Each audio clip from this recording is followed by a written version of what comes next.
Katika miaka minne iliyopita uchumi wetu ulikuwa unakuwa kwa 4.8, lakini sasa uchumi wa Tanzania umekuwa kwa 5.6.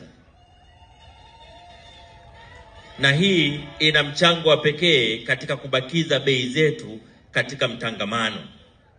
Tunaposema mfumuko wa bei umedhibitiwa, tunamaanisha kwamba fedha anayotumia mnunuaji wa bidhaa mbalimbali inatumika kwa kiwango kisicho na mabadiliko makubwa kama ilivyokuwa mwanzo.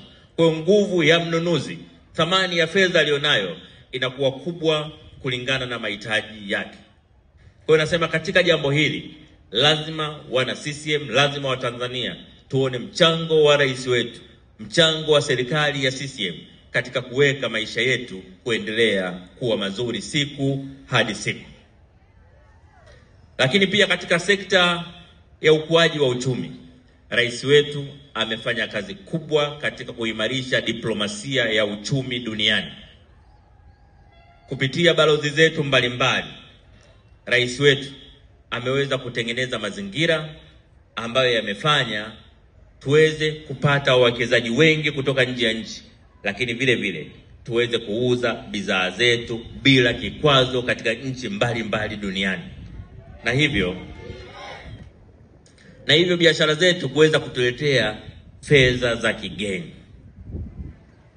Mtakumbuka miaka michache iliyopita ilikuwa kiwango cha bidhaa tunazouza hata hapo tu Kenya kilikuwa kidogo sana kulingana na kiwango tunachonunua.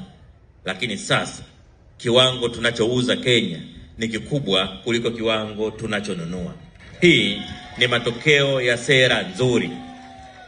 Ni matokeo ya sera nzuri, lakini pia ni matokeo ya ushirikiano mzuri, uwezo wa hali ya juu wa kidiplomasia wa rais wetu, lakini pia mashirikiano na nchi zinazotuzunguka, lakini pia na nchi mbalimbali duniani.